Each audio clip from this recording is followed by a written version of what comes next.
Welcome to Game of Roses. This is PaceCase. This is BachelorClues, and I just can't help wondering what this season would have been if we had literally anyone else's Bachelor, his Golden Bachelor. 100%. It's This unreal. man is... He's not alive. He's terrible. He is terrible. Like a puppet. Like a cardboard cutout man. He's there's no emotion. There's no expression. He seems to not want to be there or be doing any of this. No, like he's been kidnapped. It all goes back to me to kind of like the quintessential moment of this season was when Dark Lord Jesse Palmer posted on Instagram a picture of Mel sleeping like a vampire on a couch before going on a group date or something. That's what I'll always remember the season for. Jesse knows. I cannot understand why they chose him. 1,000,000%. Even more than I've thought this entire season. This episode, I was just like, what on earth were they thinking? He's not even present like in the conversations. He's giving one-word answers or grunts most of the time. As that worked little for Tim words Allen. as possible. Yeah. Terrible. Absolutely terrible. All that said, with that open, we must now also say that this is hometowns. In this round, this is where you see the lead, the Bachelor in this case, getting to finally play against some players that are not part of the player pool in these players' families, their teammates. You're looking for the Bachelor to be able to get blessings and glows from the family. We saw Mel kind of do his apology to all the players at the beginning of the season. That was his first kind of out of normal play, I suppose you could say. And here I was hoping that he was going to rise to the occasion, and instead it was like he wasn't even in the show. It was so unreal. I didn't think I could think he had less energy than in the earlier episodes, and he had it in this one. I mean, maybe because of the travel. And look, I don't have that much energy right now either, but I'm not the lead of Golden Bachelor. Right. That's right. And there's like, in his mind, maybe this is all I can wrap my head around. Hang on. Let me get my other hat on. Oh, yeah. PsycholoClues. That's a PsycholoClues. Get him out here. In my head, I'm like, there is a Jerry O'Connell-ness of possibly being the lead in a Bachelor franchise, which is, I don't give a fuck about your show. I'm coming here to find love. And you can have that attitude, but you also have to realize you are the lead of a television show. You have to make it entertaining to some degree. That's what Do you TV think he's shows looking are. for love? No, I don't think that's true either. I'm just saying, like, I'm trying to wrap my head around, like, how does a guy like Mel say, yes, I'll do this? He has to know that he's kind of a low energy automaton just marching through these scenes. It truly seems like he's kidnapped. It just seems like he doesn't want to do this. Doesn't seem to want to be on TV. He doesn't seem to want to be looking for love. I'm like, it is a strange season.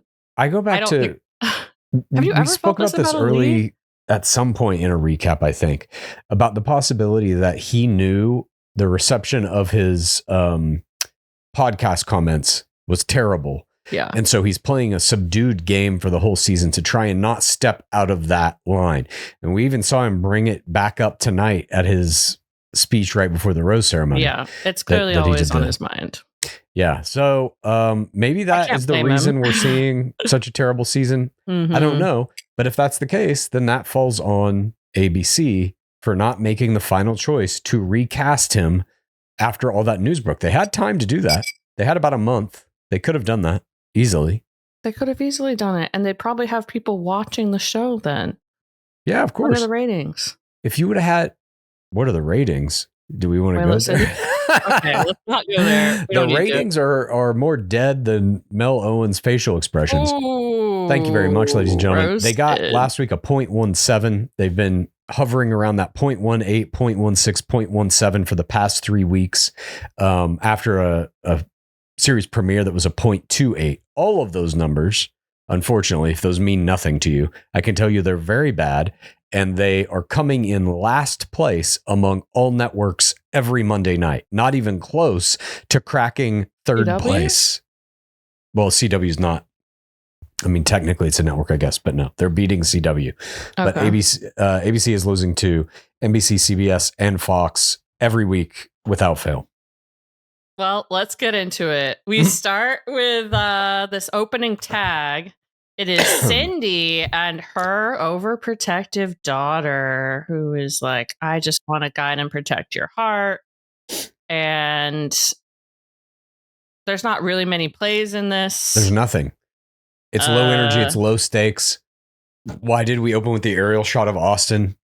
I guess that's what we were like. Oh, finally, I'll get to see some footage of Austin, Texas. Now that's what I'm watching for. Like, there's no teasing done here. I don't know. The better teaser would have been. I guess it's like, oh, this has emotions in it, kind of. But the better teaser would have been when her daughter asked Mel, "Do you think you can love my mother?" Yeah, and he's like, "That's a better teaser." Yeah, they should have had they should have done a quick pops of all of the family members grilling Mo and him just being like, love level 1. They could have done a teaser, him throwing the football to the guy. Will the guy catch the football or not? Yeah, well, there were just some, yeah. It feels to me like there's a kind of like dismissing of this entire season, I think, happening at every level by the people who are making the show, by ABC promoting the show. Obviously, Mel has checked out since the very beginning, but it just feels like they're like, yeah, that's fine. Put that teaser on the front. That's cool. Who cares? I think the women are still playing, but I agree with you. Yeah. Nonetheless, we see some shots of LA, aerial shots of Los Angeles. Mel's going to LAX to see ITM's feeling great about his hometown week. It's been 25 years since somebody took him home to meet their family. He knows how important it is for him and to them. We see him then on the plane. He's thumbing through an unnamed book. I zoomed in. I couldn't tell what this was. Ooh, Picasso? He has an apple sitting next to him. He's on the fourth volume of Picasso's biography. He hopes that he's going to get the hard questions on these hometowns because when you marry somebody, you should be in their lives forever, he says. He reminds us in an ITM that he has 3 beautiful, smart, funny women left in the game. So he's not taking this lightly at all. Then he touches down in Las Vegas for his first hometown with Peg. And he ITMs that he's feeling great, ready to see her. We see her waving goodbye to a fire truck as it's leaving the fire station. And then Mel pulls in where the fire truck just left. And they meet for the first time. No Hooju here, but we do get a kiss. The fact that they don't let Peg Hooju is such a disservice. I agree. Like, and he's supposedly a football player. But he should be catching Hoojus. Maybe. Like, I'm also, that I will cut him some slack on. The man is 66 years old. And I think because he was a football player. He said no artificial hips, no wigs. He should be able to catch a Hooju. He didn't say anything about knee surgeries, though. I bet he might have had a few of those. He's like, knees are fine. Yeah, I can understand if you got some ACL replacements. Are fine. Yeah. I just don't want fake hips, but my knees are shot. Anyways, I might buy my shoes. She tells him that he's the first guy she's brought to the firehouse because these guys basically will like fuck you up if you bring a dude to the firehouse. He's like, I'll be on my best behavior. And she's like, no, throw a few F-bombs. She'll be fine. And then she's like, sorry, it's so hot out. And he's like, you look hot. Good one. Nice transition. It's a singer. We see them do all the fun firehouse things like you would do with like a little kid. If you brought him to the firehouse, they meet the bomb squad robot. Have I ever slid down a fire pole? Yeah. At a firehouse? Where else? I feel like I've slid down a pole before. Everybody slid down a pole. I'm talking about a firehouse fire pole. Okay. No. I have. Why? When I was a child? Yeah, when I was in grade school, we took a field trip to the fire department of Amarillo, Texas, and they let all of us slide down the pole if we wanted to.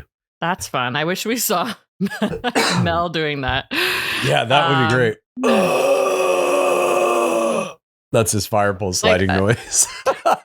They they had the most potential for comedy during this hometown date. You got this great setting. Totally. You got the bomb squad robot. Peg did a little play here, though. She was like, I used to work on the pole, and she did kind of like a exotic dancer move on the fire pole. I thought that was pretty good. Little future casting. Oh. She shows him her locker. They get on the truck. I just couldn't stop thinking about the he who shall not be named when he got on the fire truck. Or when he was in the truck, like honking the horn. They get a little kiss in the truck.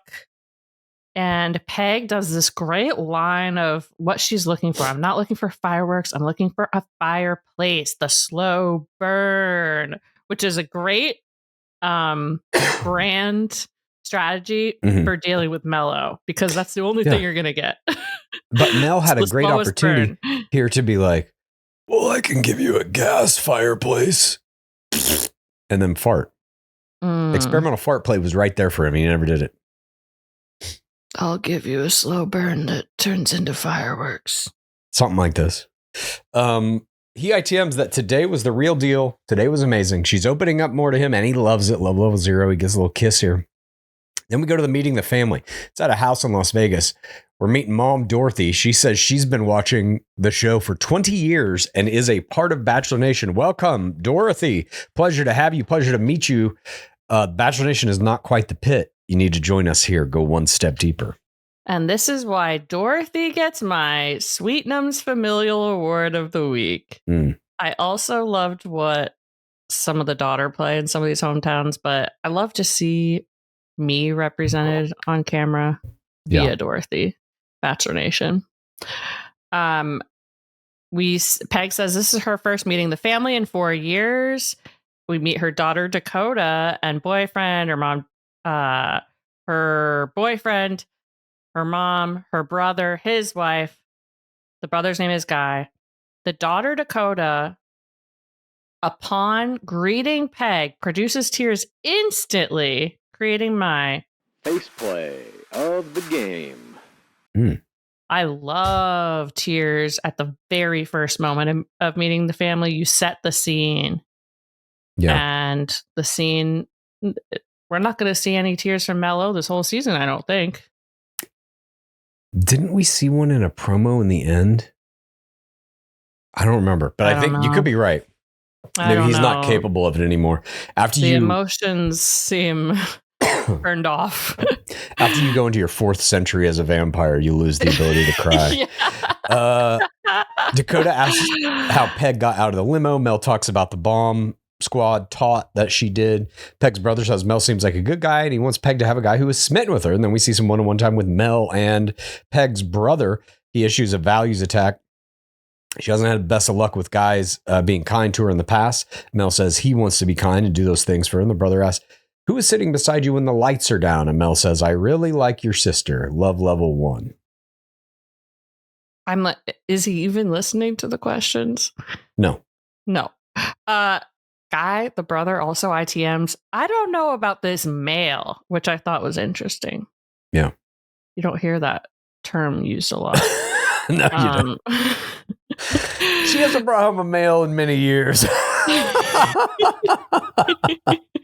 This male seems strange. Peg has one-on-one time with her mom, and Peg loads a precog. I think I would say yes to a proposal. And she says, well, you know, Mo has to ask for permission from you. Get that blessing. We don't end up seeing this, of course. I know. So annoying. We then get... can you imagine for a Bachelor superfan how amazing it would be to give a blessing or reject a blessing? And just sitting there waiting for it to be asked. Can I have a blessing and marry your daughter and make her my undead bride? No, Satan, I rebuke thee. Suck her energy dry for the rest of our lives. We then get this one-on-one time with her daughter, Dakota. This is a values attack. What do you like about my mom? Mel goes, she has a great spirit, a lot of energy. And she's like, what do you like about her energy? It's alive. He says that. He says, what do you like about her energy? It's alive.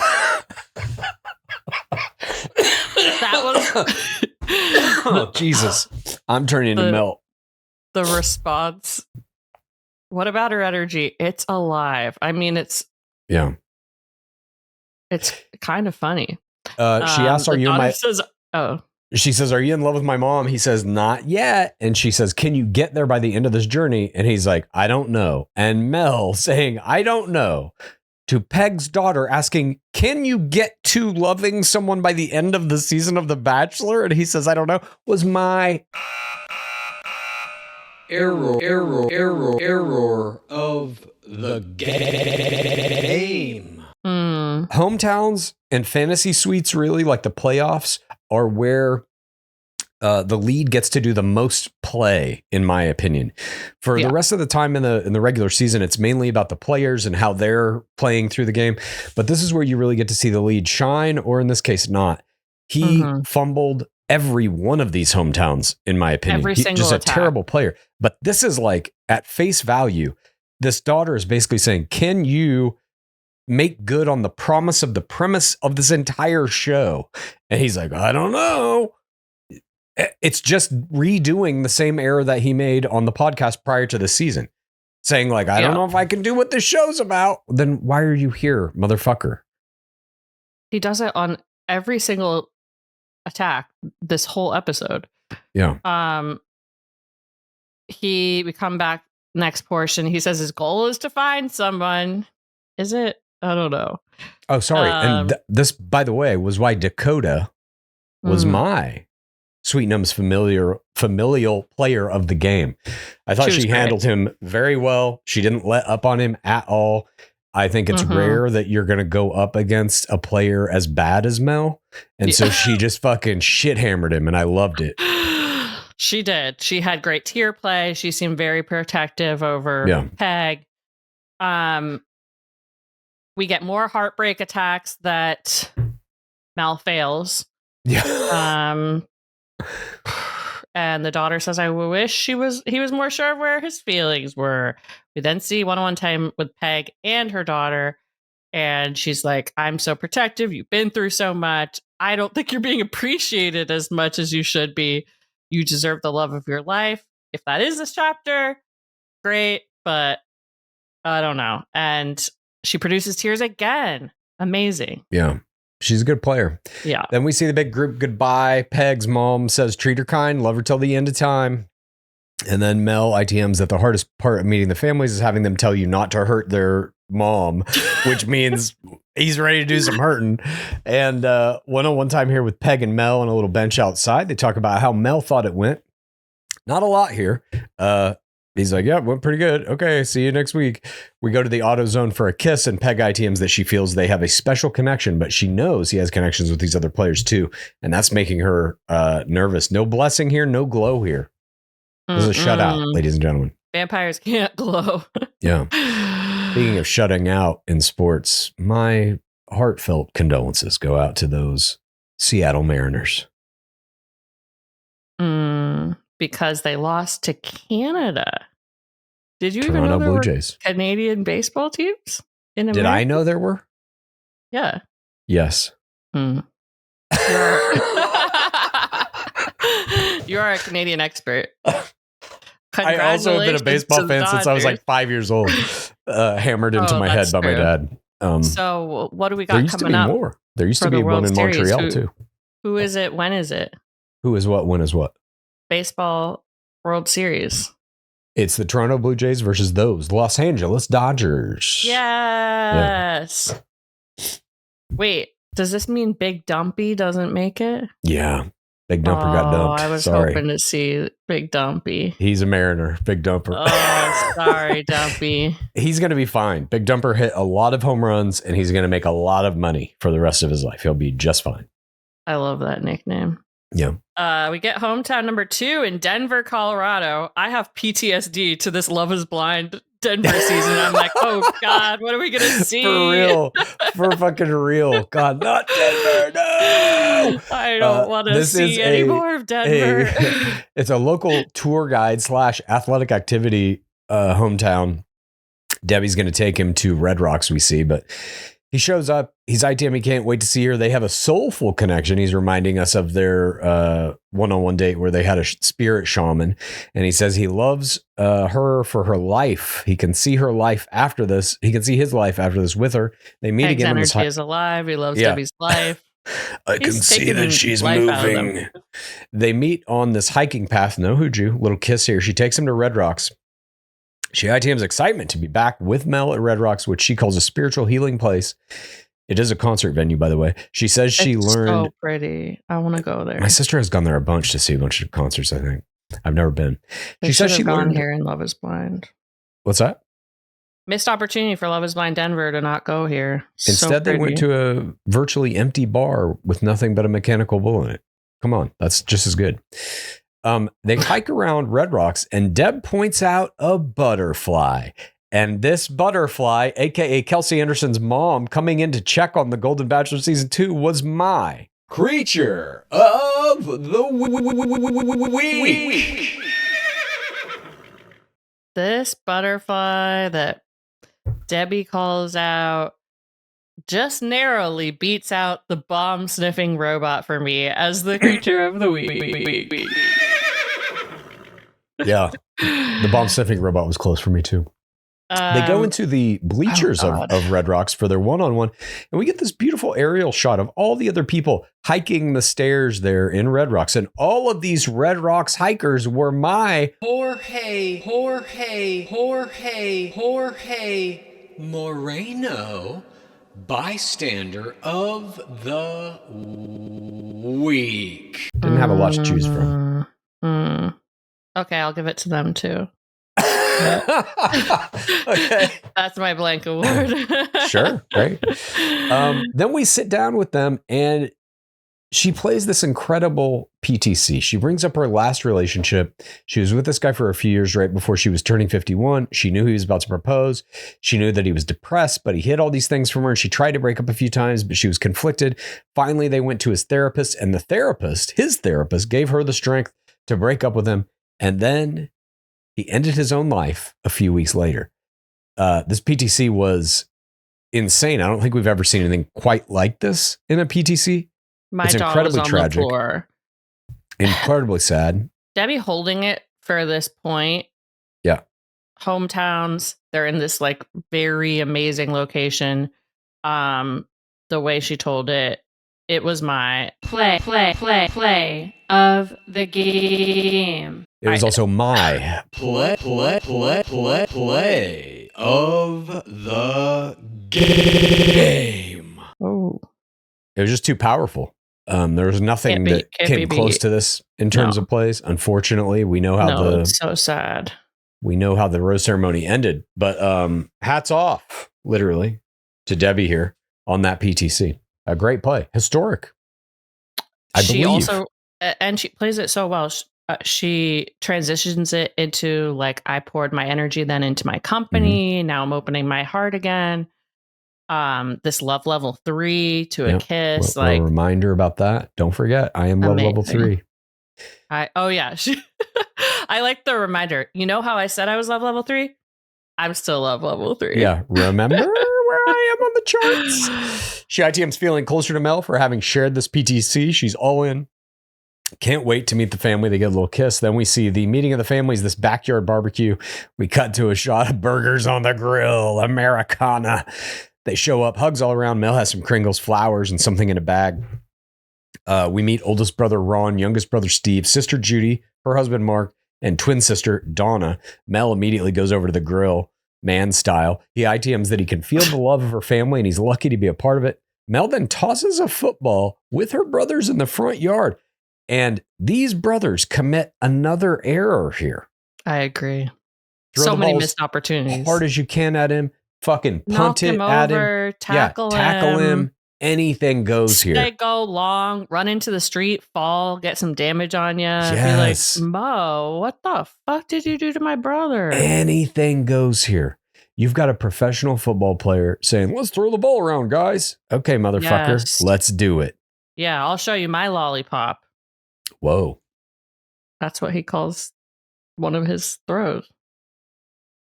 I totally agree. It wasn't my error, but I did feel like there were huge missed opportunities here. Absolutely. Show us how to do the old end around play. Come on, Mel, you still got it. Just get him all pumped up. Can you I can still do it. Can you get into that position and then get up again? I would be testing all sorts of things. Are you gonna make him snap you the ball? Yeah. Oh yeah. Snap it to me. What was your position? Do the long snap. Mel? I think he was a middle linebacker. He was never snapping the ball. Tackler? Yeah, that's a tackler. Yeah. I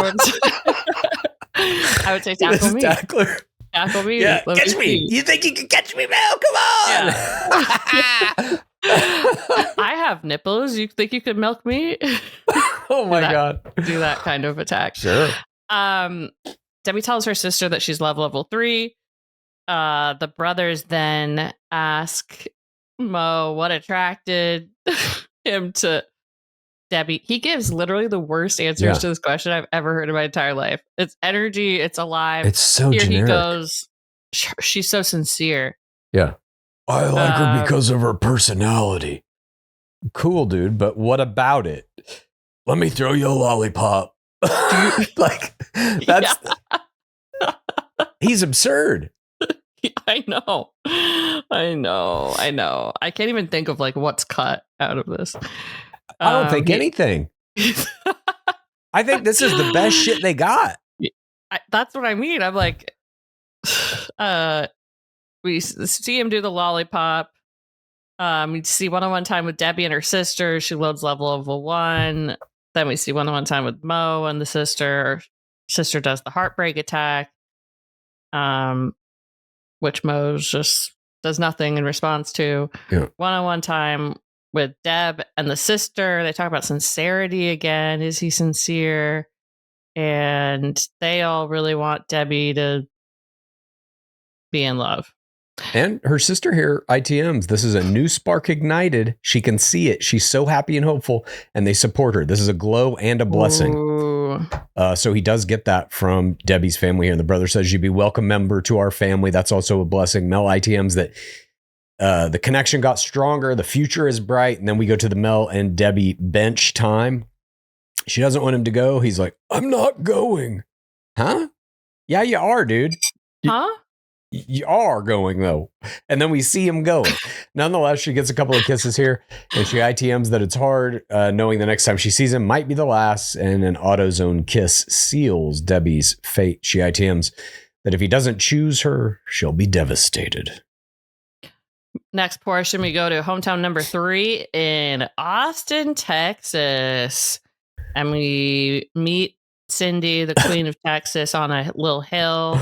Mo says you look like a beauty queen. Highest complo. He also ITMs, we connect on an intellectual level with her humor and her quips. I can't get over just how... I know. It's like, it's not even surface level. It's like whatever the level above the surface of something is, it's that. It's like whatever's resting. It's like those bugs that float on water. That's what Mel is. He's like, oh, let me just balance on this water and not get too deep at all. Not get my feet wet. God, it's There's no Huju here on this meeting. She ITMs that she misses him so much. She's thinking about him all the time. She says, you're going to meet my kids. And if you're a good boy, maybe we'll go to my condo. There's a little sauciness implied there, I think. Cindy then reveals her assassination coordinates, saying, see that point on that sailboat building? I'm right there. And that was my error of the game. Mm-hmm. You never want to reveal your assassination coordinates on TV. That's true. Or anywhere. Fortunately for her, there aren't enough people watching this show to probably it's fine. Give a shit about this. I was nervous. We then see the meeting of the family is going to come before the date portion. This is the only one that was done in reverse order. Mel shows up with some flowers to Kringle, and he's going to be meeting her 3 daughters and son-in-law and soon-to-be son-in-law. Cindy tells them all in their little group debrief that, you know, she says, what is the number one choreographer that I'm always talking about? And the daughters are like, Paula Abdul. And she's like, Paula Abdul came to our group date. And Cindy says to step back into her old self started to happen, away from being the mom when she got to dance with Paula Abdul, and that was great for her. And we see these some 2-on-1 time with Cindy and her daughters. The daughters ask, how is it to be dating when there are other women around? This is an other player's attack. Cindy says she feels safe and secure with Mel. And then one of her daughters says it must be so peaceful, but also so scary and unfamiliar. And Cindy says she's been hesitant to bring somebody into their family, but Mel could be great. These feelings are great. I'm in, she says. And her daughter ITMs that she seems grounded. Cindy then says she might have to leave for California, and her daughters support the possibility of a move. So this is a preemptive defense against a possible location attack. Mm-hmm. And the daughters go right along with it. Whatever makes you happy, we will support you. We'll come visit you in California. Go to LA, Mom. We then see, we see one-on-one time with Mo and the sons-in-laws. And he says, I love college football. I don't know if she can handle it. And they go, she'll know more than you. I want to see this test. Me too. Let's test it. And he goes, game changer. Unreal. Literally, they're like, how are you making your decision about who to fucking propose to on this reality show? And he's like, I'm looking for compatibility and fun. I love college football. How are Saturdays going to work? What, dude? Oh my fucking God. Yeah, how will Saturdays survive? I got a pretty good schedule going on Saturdays. I wake up from my coffin. I watch a football game, and I drink a bag of human blood, and then I watch another football game, and then it's back in the coffin. That is like, it comes up right here.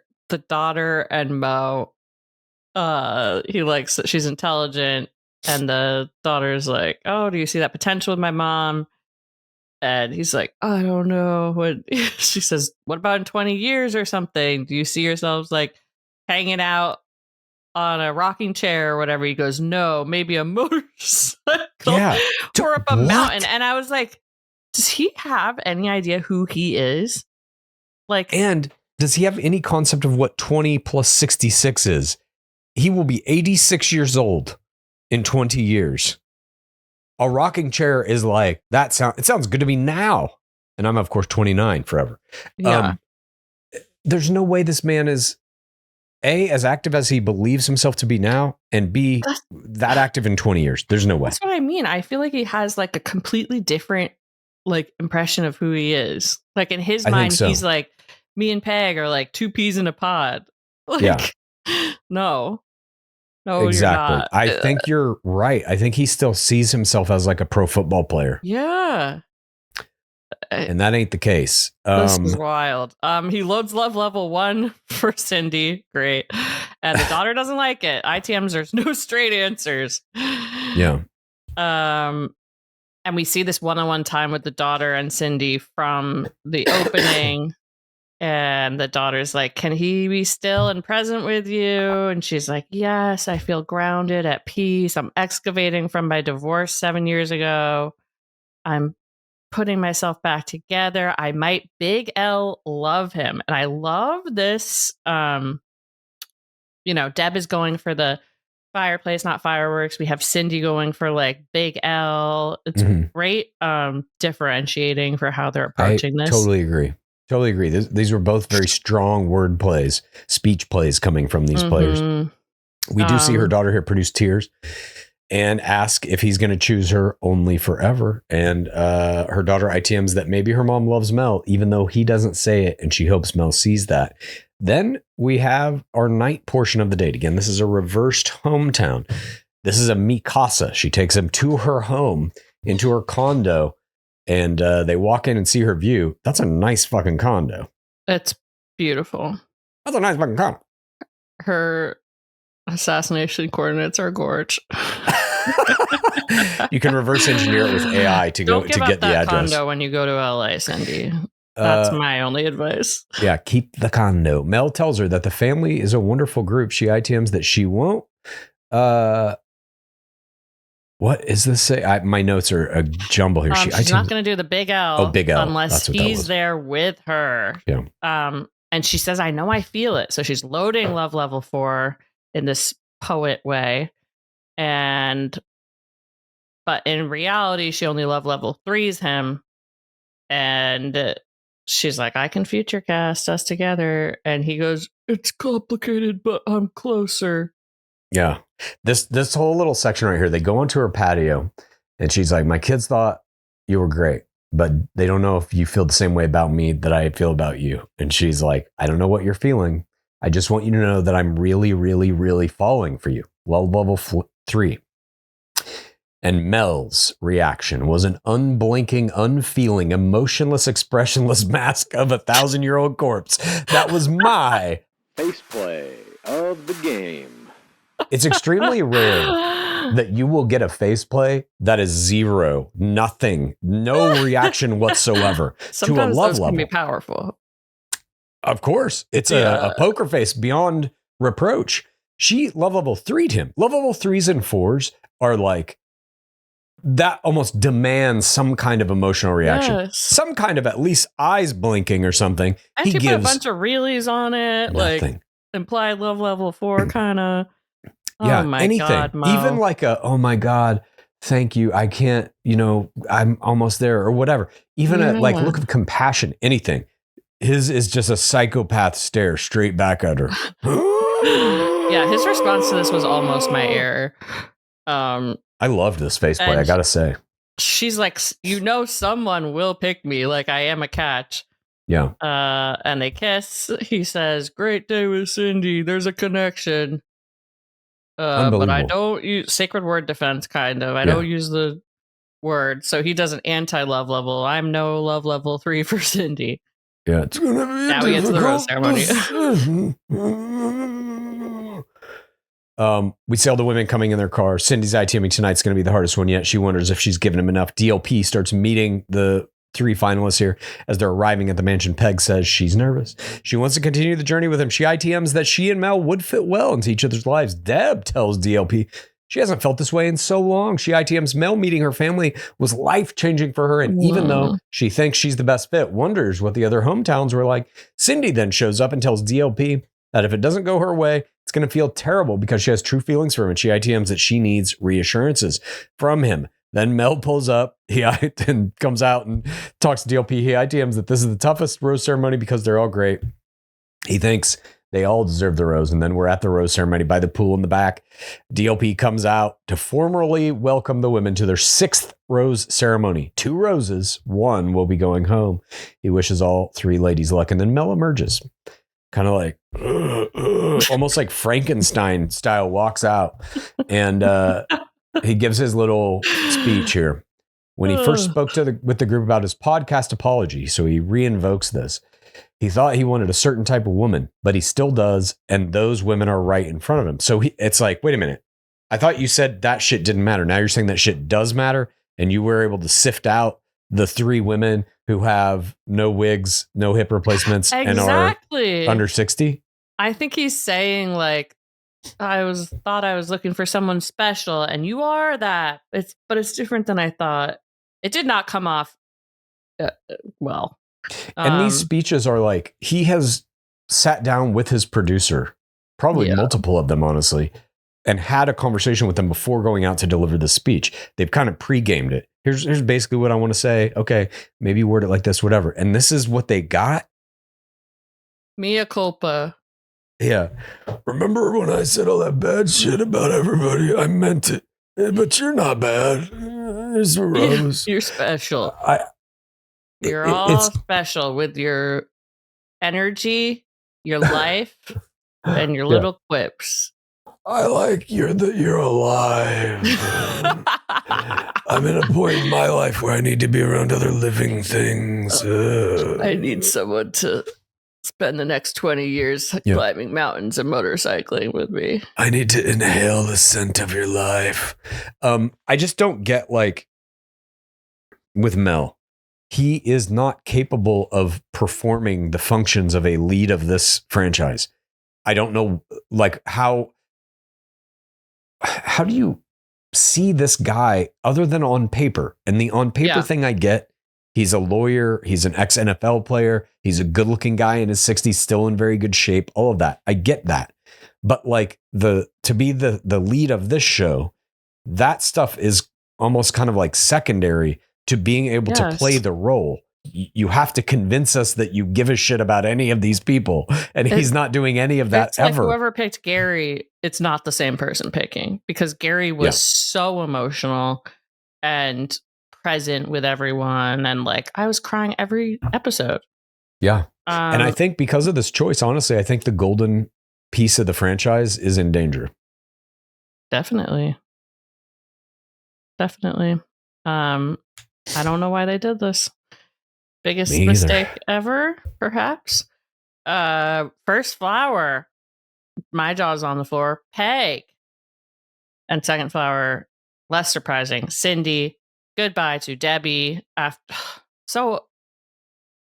I'm personally offended that Debbie didn't get a rose after that PTC play, because it was just like, same. God. But they did. Thank you, producers, for putting that in there. At least you let her go out with a big play. That's like hitting a grand slam. You may not win the game, but you, on an individual player basis, you got to do a very impressive play. And she was awarded here by DLP. He comes out and does not give a Tam Sig. He gives a Tam Tana Sig. Take a moment. Take all the time you need. He gave her one of those. Moment. I want to see all those people just take all the time you squat need in the mansion. And say goodbye. Yeah. If he gives you one of those, you don't leave. You live there. You stay. You get on the mansion revival show. They're like, "Come on, Debbie, we've got to take you away now." And she's like, look at the footage. Take all the time you need. I will need 35 years. Thank you very much. Yep. It's in the contract. Going to be in every season. Can't wait to meet Taylor, Frankie, Paul. Yeah, she's got lawyers just waiting in the bushes. They all come out. They're like, "It is a verbal contract agreed to by the host of your show, Dark Lord Palmer and Debbie." They haven't even. I mean, when you're talking about Mello being good on paper, they've only touched the football part. We haven't even heard one word about him being a lawyer. That's true. It's kind of strange. And like his family and stuff, I don't know. There's like, you remember with Golden God, that's Gary Turner. There was a lot made of his ex-wife, and he had a picture of her, and he had a conversation with her about should he do this or not. That was like a big piece of, I think for us, the fourth audience, what generated sympathy for him, and that like he wasn't a bad guy and he does deserve a second chance. With Mel's prior relationship, it's like swept under the fucking rug, because there are elements of it that I think are like not Golden Bachelor-y, you know? Yeah, there's elements that are not adding up. Like, did she leave you for another man or not? That there's been different stories. Debbie does get a walkout by Mo. I'm so sorry. She produces tears. He says, "You touched my heart." And she does a pretty good exit. Take care of those girls. She ITMs in the limo. I put myself out there in a giant way. It's beyond painful. Maybe she'll be on Paradise. And then coming up, we get our teaser. Antigua, helicopters, two incredible women, profound experiences, creatures, dune buggies. Peg is looking for her fireplace still. She doesn't want to have to waste time. Cindy wants a guy who can't live without her. And then we also get a little teaser for the Women Tell All coming up, a night packed with emotion. And we see Nicole there is producing tears saying, "I really did have feelings for you." I'm curious to see the ratings of that Women Tell All. Traditionally, the Tell Alls are rated like way worse than any other episode in the season. And I'm just like, will that episode get beat by CW? Maybe. Oh, yeah. That's going to be a rough one. Definitely. Like, yeah, this whole season. Oh my gosh. Taylor, Frankie, Paul, can you start filming? For real. Can you start filming and make me know that there's a future? By the way, I'm floating this idea for Taylor, Frankie, Paul. I don't know if it's true or not, but I had some players that I was coaching that got very far in the casting process and did not get on the show. Alerted to that. Boo. Relatively recently. They're shooting in like 2 days. I believe. I just can't understand. I can't think of any other reason this would have happened. I think Taylor, Frankie, Paul had some hand in the casting, got to see the guys or something. That like a lot of them made it very far in the casting process. And then she was like, I want to see their headshots. No. And that's that. That's my gut telling me that. I, again, have no evidence to that end, but I think this season's going to be interesting in a lot of ways. I think there's just going to be some new shit done in terms of how they cast. I have no evidence of anything except watching Slumwa seasons 1 and 2. And that makes me think she's going to have all sorts of demands that previous leads haven't been able to have. I wouldn't be surprised if she's okaying the cast. Yeah, I think that's happening. But even if that is happening, like, they should promote that. They should use that as promotion. And I don't think the show will. I think they'll try to like, oh, we can't let them know. Yeah. But like, it will make for a better show. You know what I mean? Like, why shouldn't the lead be able to look at like 40 people and be like, I want these 30? Why shouldn't they? Well, I have Exhibit A, Brad Womack, season 1. He got to do that? He said, all whites, please. What the fuck? That I didn't know that. All white season because it was his preference. Holy shit. Interesting. Well, can't have that. I don't know if she's doing this or not, but my gut tells me it's likely. I didn't know that about Brad Womack for some reason. That he demanded that? Jesus Christ. This is how I'm remembering it. I'm pretty sure that was like the reason given. That was the 2011 year, the all-white Bachelor. It was his first season. Yeah. All right. Well, who was your MVP of this game, PaceCase? For her familial play, for her condo play, for her Big L strategizing, Cindy was my MVP. Cindy was also my MVP. Once again. Hard to beat. I agree. She kind of has it all. She had a great family play here. She even kind of said it in I believe one of her ITMs where she was like, look, I'm going to tell him how I feel, but I'm not going to push him. She kind of understands the game of exactly where she needs to be, the line she needs to ride to get to the end here. And she did it. I think beating out Debbie, all three of these players were fantastic. And with Debbie's PTC that she played in this episode, to beat her in that final rose ceremony is like, it's a hard fucking thing to do. Peg, I think, is winning out because of, like we were talking about, her life energy that he wants to I really absorb. thought Peg was going home this episode. But it's like, I think, to your point of him seeing himself still as a pro athlete or whatever, I think he sees her as the counterpart to like that she's the vivacious, energetic, yes, she may be over 60, but still has like the energy of somebody half her age. Yeah, and that if he can hang with her, that means he is that too. I think that's the thing she fulfills to him. This is the BachelorClues cap talking. I have no idea if that's actual or not.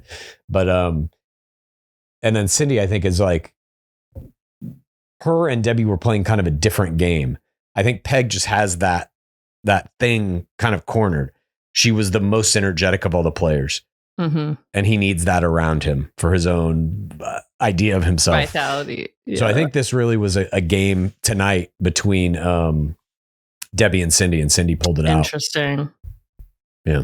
I don't know. Maybe I was like, I had lower expectations for Peg because you said they cut her from the Ferris wheel scene. Mm-hmm.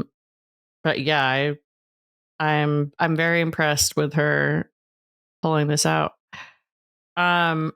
I also think Cindy is like setting herself up to be Golden Bachelorette in one of the best ways of anyone. I mean, I think either one of these two finalists would be a great Golden Bachelorette if they're going to have that season again. You know, if the God, Golden franchise love a Peg season. Could you imagine? No. Good luck to those fucking guys. She's no Joan Vasso. She's going to be like, I want 50 beds. Yeah. All we're doing is fucking and riding dirt bikes. Yeah. No, that would be a wild ass season. But good luck to our two finalists. We're going to be next week is the women to all, right? Yeah, it must be. And then the finals after. So we'll be covering that next week. I don't know that there's like the whole franchise is in such a weird place right now. Utter disarray. We have new showrunners on every one of these. Jessica Castro is doing Golden for the first time for this season. We've got Scott Teddy, who did Paradise season 10, which was like, I think we can all agree, a learning process. We'll say that much for him, right? But it did have Goldens in it. So are any of these Golden players going to be potentially in a BIP season 11? Will they do it in the same way? Is the Golden franchise now dissipating before our very eyes because of this? We don't know. And this Taylor Frankie Paul season that's coming up, like, I think we literally know nothing about how that's going to affect this franchise until it starts airing. And it could be hopefully great. I think because of her, because of what she's capable of doing as a reality player, my gut tells me it's going to be very good for the franchise. But I do think there's the possibility that it's utter disaster. I mean, the disaster that I could see happening is her quitting. Something like that, or a Maria Georgia style, whatever happened there. But I really just want it to happen, and I want them to film it and let us see it and let us see her turn men into dust. I want to see it. Make it happen. But it does feel very tenuous where we are. I agree. Until I start getting the information that, like, they're shooting, they're going on their first one-on-one date, the first group date, until that info starts coming through the grapevine, I'm just like, oh, what's going on? It's rough. We're in a very weird place right now with Bachelor. I'm trying to time out when to have the baby. What's that? I'm trying to time out when to have the baby. Give me the premiere date. Oh, yeah, exactly. We are covering Love is Blind Denver, wrapping that up on Kazakor, patreon.com/Game of Roses. We have started season 2 of Secret Lives of Mormon Wives on Kazakor as well. So, and we will be doing season 3 of that when it comes out mid-November. It's been an absolute delight to revisit that show with you and have you appreciate it for all that it is. Yeah, I'm hooked. When it first came out, I had a tough time getting into it, and I kind of wrote it off. But now I love it. I'm what are Slama fans known as? Is there like a word for it? Slama Nation. Slama. I don't think anyone calls it Slama except for us. But well, I didn't know that. I made that up. I don't. Okay. I don't think that's like. I don't know what people call it. Probably Secret Lives. Slum Maniac. Or Mormon Wives is like the short. Sound off in the comments about that. What are the fans called? Secret Lifers. Temptation Avoiders. More Maniacs. Into temptation. We may never know. Anyway, join us for all of that. Praise be Dark Lord Palmer. Please rate this podcast. Please review this podcast. Please get a friend to listen to us. And then please rate this podcast. Please review this podcast.